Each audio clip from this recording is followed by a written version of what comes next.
नए ज़मीनी कानून, जो नए land laws Jammu Kashmir union territory के सामने आए हैं, जिसके अंदर लगातार हम आपको सुबह से ही इसके ऊपर हर एक शख्स की प्रक्रिया बता रहे हैं, यानी कि उनके रिएक्शंस बता रहे हैं कि क्या कहना है।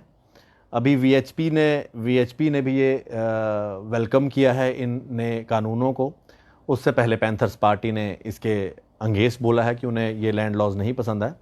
मेरे साथ अभी बात करने के लिए मौजूद है अंकुर शर्मा जी, एकजुट जम्मू के चेयरमैन। उनसे जानते हैं कि एकजुट जम्मू का क्या कहना है इस नए ज़मीनी कानून के ऊपर। अंकुर जी, आपका बहुत बहुत स्वागत है। अंकुर जी, क्या कहना है आपका, जो ये नए कानून आए हैं, क्या आप इसके हक में हैं या आप इसके हक में नहीं हैं? और अगर हक में हैं तो किस तरह से हक में, अगर नहीं है तो किस तरह से नहीं है? देखिए, 370 और 35A की एब्रोगेशन के बाद ये स्वाभाविक था कि इस तरीके के कानून आएंगे। 370 और 35A की एब्रोगेशन को लेकर जिस तरीके से एकजुट जम्मू ने लड़ाई लड़ी वो आपके समक्ष है, आपके सामने है। तो ऑब्वियसली एकजुट जम्मू खुले हाथों से इन अमेंडमेंट्स का, इन कानूनों की नोटिफिकेशन का वेलकम करता है, क्योंकि ये कानून एक ग्रेटर नेशनल इंटीग्रेशन की दिशा में हमें लेके जाते हैं।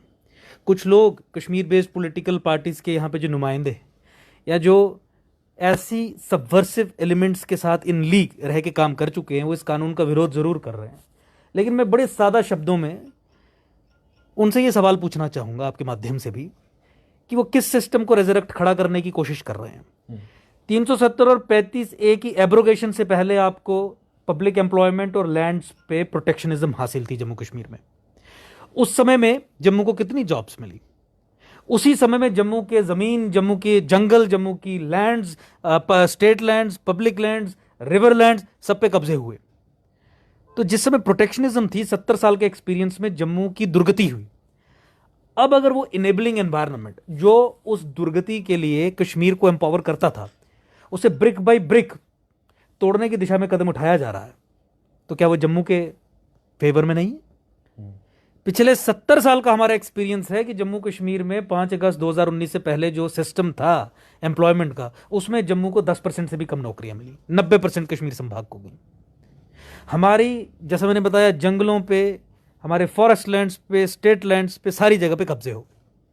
और उसका कारण यही था कि 370 और 35 से यह सुनिश्चित करता था कि इन औजारों के जरिए, उनके शब्दों में मैं कह रहा हूं, जो कश्मीर बेस्ड लीडरशिप है, जम्मू कश्मीर का मुस्लिम मेजॉरिटी कैरेक्टर मेंटेन करके रखा जाए। ये ऐसे दो टूल्स थे, protectionism in employment and lands, जिसके जरिए जम्मू कश्मीर की मुस्लिम डेमोग्राफी को वो मेंटेन करके रखते थे, जो इस समय ये बाहर आके कह भी रहे हैं। और इसी आधार पे ये प्रोटेक्शनिज्म मांग रहे हैं ताकि जम्मू कश्मीर का मुस्लिम मेजॉरिटी कैरेक्टर मेंटेन रहे। तो सबसे पहले आइडिया सांप्रदायिक है, कम्युनल है। इसका किसी भी तरीके से कानून में विश्वास रखने वाला व्यक्ति, भारतीय संविधान में विश्वास रखने वाला व्यक्ति समर्थन नहीं कर सकता। और दूसरा, चूंकि मुस्लिम मेजॉरिटी कैरेक्टर मेंटेन करके रखना है इन्हीं टूल्स के जरिए, इसीलिए जम्मू की दुर्गति होनी ही होनी है। और जम्मू की दुर्गति अब हम हैंड्स फोर्थ टॉलरेट नहीं कर सकते। इसलिए हमारा पूरा ये पुरजोर तरीके से इस चीज को लेकर डिमांड थी कि 370-35A को खत्म किया जाए, और 370 और 35A ने जो मैकेनिज्म, जो लीगल स्ट्रक्चर यहां पे खड़ा किया है, उसे पूरे तरीके से ध्वस्त किया जाए। एक कदम केंद्र सरकार ने उस दिशा में उठाया है, जम्मू की एम्पावरमेंट की दिशा में उठाया गया एक कदम है। हालांकि और बहुत सारे कदम केंद्र सरकार ने उठाए जो कश्मीर की एम्पावरमेंट की दिशा में थे। ये एक एज एन एक्सेप्शन एक कदम केंद्र सरकार ने उठाया। मुझे लगता है कि पूरे जम्मू वासियों को इस कदम का स्वागत करना चाहिए, और यह सुनिश्चित करना चाहिए कि जम्मू की पॉलिटिकल एम्पावरमेंट इन अमेंडमेंट्स के बाद हो। उसके लिए 10 चीजें जो और केंद्र सरकार से करवानी है, वो सब मिलकर करवाएं। अंकुर जी, इसी बीच में एक बार फिर से कश्मीरी जो लीडर्स हैं उनका प्रोपोगंडा भी शुरू हो चुका है। उमर अब्दुल्ला का स्टेटमेंट आया है, Jammu Kashmir is on sale. ठीक इसी तरह के स्टेटमेंट पीडीपी से भी आएंगे ही, वो कोई नई बात नहीं है, लेकिन अभी तक नहीं आया। लेकिन उमर अब्दुल्ला का स्टेटमेंट ही आ चुका है। बार बार इस तरह के स्टेटमेंट आना, और इस स्टेटमेंट को आप किस तरह से लेते हैं? और जम्मू को भी एक बार फिर से अपने प्रोपोगंडा का हिस्सा बनाने की कोशिश की जाती है, जो एक बार फिर से की जा रही है। देखिए, 370 और 35A की रिजर्वेशन की डिमांड उमर अब्दुल्ला, फारूक अब्दुल्ला, महबूब मुफ्ती कर रहे हैं। उसी डिमांड के चलते इनका ये कहना है कि इस तरीके के लैंड लॉज नहीं आने चाहिए थे, क्योंकि ये अमेंडमेंट करना कि जम्मू कश्मीर में कोई भी व्यक्ति ज़मीन खरीद सकता है, ये एक हमला होगा मुस्लिम मेजॉरिटी डेमोग्राफी के ऊपर। तो देखिए, केवल एक ही सोल्यूशन है इनकी प्रॉब्लम्स का, वो ये है कि जम्मू को एक सेपरेट स्टेट बनाया जाए और कश्मीर में जो जिहाद की फैक्ट्री ये लोग चला रहे हैं हमारे डेमोक्रेटिक इंस्टीट्यूशंस को इस्तेमाल करके, कश्मीर को 2 यूटीज में डिवाइड करके उसे खत्म किया जाए, तोड़ा जाए। कश्मीर में 2 यूटीज, जिसमें से एक यूटी उन हिंदुओं के लिए बनाई जाए जिन्हें 1990s में रेप करके, मर्डर करके, बलात्कार करके कश्मीरी समाज ने इन league with terrorist from across बाहर निकाल दिया था, नरसंहार करके। उनके लिए एक स्पेशल प्रोटेक्टेड डोमेन, एक जोन बनाया जाए। उस समय न्याय होगा और उस समय यह सुनिश्चित किया जाएगा कि जम्मू कश्मीर में सत्ता और ताकत केवल राष्ट्रवादी लोगों के हाथ में है, और ये जो पाकिस्तानी फ्लैंक्स हैं, जो मुस्लिम मेजॉरिटी कैरेक्टर मेंटेन रखने के लिए, इस्लामिक हेजिमनी मेंटेन रखने के लिए, और बैकडोर से डिज्यूरे इस्लामिक स्टेट को या बैकडोर से 35 से 370 को खड़ा करने के लिए काम कर रहे हैं, वो डिफीट हों। अंकुर जी, यही एक मेरा एक छोटा सवाल है। आज कश्मीर के नेताओं को बड़ी याद आ रही है कि भाई हमारे यहाँ की डेमोग्राफी चेंज की जा रही है, अगर बाहर के लोग यहाँ पर ज़मीनें ले लेंगे। इनमें से कई लोगों के फ्लैट्स दिल्ली और मुंबई में हैं, इन्होंने भी वहाँ पे लिए। फिर इसी बीच में ये भी कहा जाता है कि भाई हिमाचल में भी तो उन्होंने अपने लैंड लॉज बनाए हैं, फिर यहाँ पर क्यों नहीं? अगर वहाँ पर भी लैंड लॉज बनाए जा सकते तो यहाँ पर क्यों नहीं? इसके साथ ही जब कश्मीरी पंडितों को 1990 में कश्मीर से निकाला गया, तब ये लीडर्स कहाँ थे? तब इनको याद नहीं आई कि भाई यहाँ से एक पूरी की पूरी आपने कश्मीरी पंडित जो समुदाय है उसको आपने वहाँ से निकाल ही दिया, कश्मीरी हिंदू पंडित समुदाय को। देखिए, आपको ये समझना पड़ेगा कि सेंसस फज करके, एम्प्लॉयमेंट और लैंड्स में प्रोटेक्शनिज्म इंट्रोड्यूस करके, 370 और 35A के माध्यम से जम्मू कश्मीर को सुनिश्चित किया गया था कि एक स्पेशल इस्लामिक डोमेन रहेगा। यहाँ पे 370 ये सुनिश्चित करता था कि ये मुस्लिम मेजॉरिटी स्टेट में हिंदुस्तान का संविधान लागू नहीं होगा। तो यानी टोटल जो ये स्ट्रक्चर, जो एक एडिफाइस बनी थी, वो इस्लामिक मुस्लिम हेजिमनी को प्रोटेक्ट करने के लिए बनाई गई थी। अब जैसे जैसे उसकी परतें उतर रही हैं, ये सपोले, ये कीड़े सामने आ रहे हैं उसे अपोज करते हुए। मैं फिर आपको ये कहना चाहूँगा, और ख़ासकर जम्मू वासियों को मैं ये याद करवाना चाहूँगा, पिछले 70 सालों में जब जॉब्स और लैंड्स को लेके प्रोटेक्शनिज्म थी जम्मू कश्मीर में, स्टेट सब्जेक्ट होल्डर्स को ही ज़मीन और सरकारी नौकरी यहाँ पे मिलती थी, उस समय जम्मू का एम्पिरिकल एविडेंस के आधार पे एक्सपीरियंस क्या रहा? हमेशा जम्मू की जॉब्स मेरिट को दरकिनार करके कश्मीर खा गया। पब्लिक सर्विस कमीशन SSRB को इस्तेमाल करके फ्रॉड्स किए गए जम्मू के खिलाफ। जम्मू की ज़मीनें, जिसमें जम्मू के मुख्य शहरों के अराउंड फॉरेस्ट, कश्मीर से आए हुए लोगों को उनको बसा दिया गया, एक धर्म विशेष के लोगों को बसा दिया गया।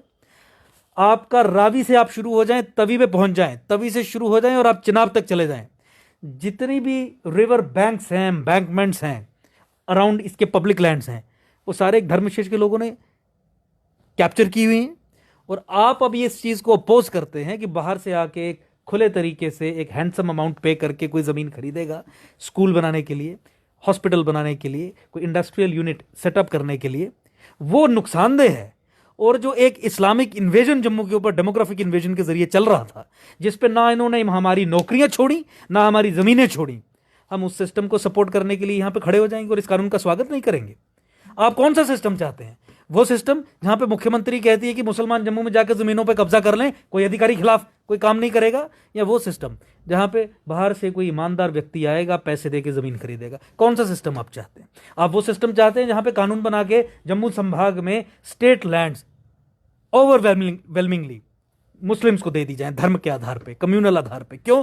क्योंकि आपको मुस्लिम मेजॉरिटी कैरेक्टर मेंटेन करके रखना है। इन्हीं के शब्दों में को मैं कह रहा हूं। ये हमेशा 370 और 35A को मुस्लिम मेजॉरिटी डेमोग्राफी के साथ रिलेट करते थे, जिसके कारण ये सुनिश्चित करते थे कि अगर वो सुनिश्चित हो गया तो विधानसभा में हमारी मेजॉरिटी रहेगी।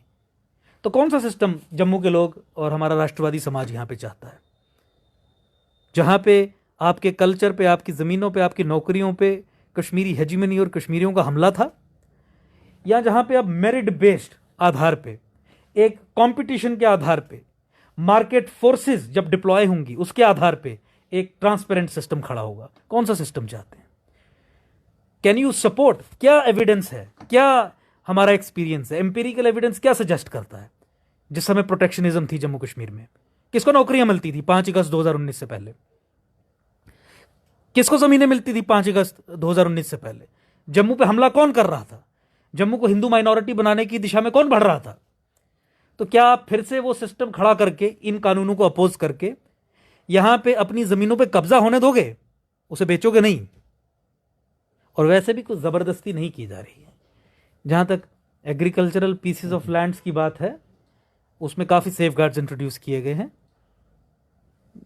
परमानेंट रेजिडेंट की रिक्वायरमेंट, डोमिसाइल की requirement has been done away with, and this is a welcome step.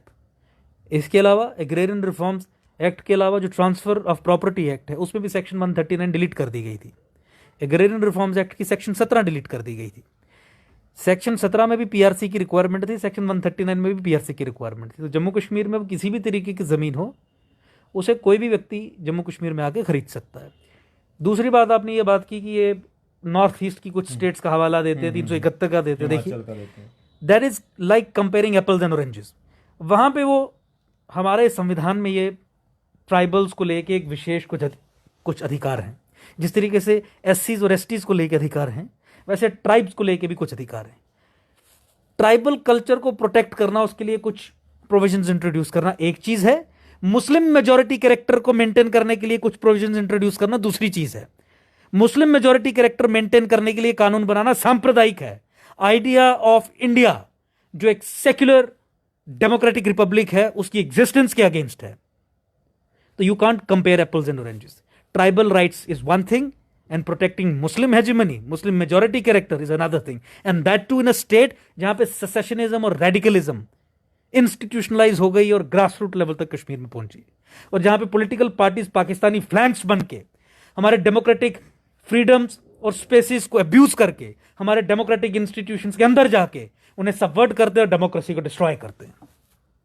ये कश्मीर बेस्ड हेजिमोनिक ताकतों ने ही तो कानून बनाया था जो लिखित में था कि जम्मू संभाग में मुसलमानों को सरकारी जमीन देंगे। 14 फरवरी 2018 का ऑर्डर चीफ मिनिस्टर ने, डेमोक्रेटिकली इलेक्टेड चीफ मिनिस्टर ने ही पास किया था ना, वो communal peace of legislation, executive order. Rohingyas और बांग्लादेशीज को यहां सेटल करने का काम इन्हीं पाकिस्तानी फ्लैंक्स ने किया ना, जो पॉलिटिकल पार्टीज यहां पे सत्ता में नहीं।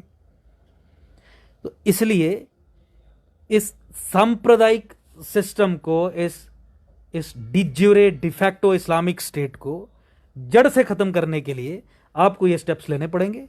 इंटीग्रेशन की दिशा में कोई भी कदम जो उठाया जाएगा केंद्र सरकार के द्वारा, विल वेलकम इट, हम उसका स्वागत करेंगे। ये उसमें से एक उठाया गया एक कदम है जिसका हम स्वागत करते हैं। और एक सिंपल बात और समझ लीजिए, अगर प्रोटेक्शनिज्म इन एम्प्लॉयमेंट और लैंड्स को लेके ये सुनिश्चित होता था कि सत्ता हमेशा कश्मीर में केंद्रित रहेगी और जम्मू के साथ हर क्षेत्र में डिस्क्रिमिनेशन होगी, तो अगर ये टूल्स दो हटा दिए जाते हैं तो जम्मू की भी पॉलिटिकल एम्पावरमेंट होगी। जम्मू की पॉलिटिकल एम्पावरमेंट के लिए बहुत आवश्यक है कि वो हर टूल जिससे मुस्लिम मेजॉरिटी डेमोग्राफी मेंटेन रहे जम्मू कश्मीर में, उसे ध्वस्त कर दिया जाए, क्योंकि वो एक सांप्रदायिक सोच है और सांप्रदायिक सोच के खिलाफ लड़ना ही किसी भी नागरिक की फंडामेंटल ड्यूटी है, बेसिक बुनियादी जिम्मेवारी है। और अंततः मैं आपको फिर ये रिमाइंड करवा दूं, the narrative should not be, आप एक कंपैरिजन, आप एकदम खुले दिमाग से, जम्मू में आपको ऐसे बहुत saare लीडर्स मिल जाएंगे जो कश्मीर की दलाली करते हैं, जो कश्मीर बेस्ड पॉलिटिकल पार्टीज के माउथ पीसेस हैं।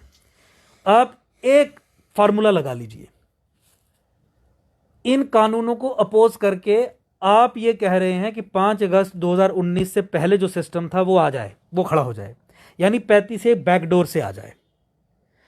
आप अपना दिमाग लगा के खुद अपने आप से एक सवाल पूछिए, 2019 अगस्त 2019 से पहले का जो सिस्टम था, 70 साल तक जो सिस्टम चला, उसमें जम्मू को कितनी नौकरियां मिली और कितनी ज़मीनें आपकी बची? आपकी ज़मीनों पे हमले हुए, अब तो फिर खरीदने वाला कोई आएगा ना पैसे देके, हमले हुए।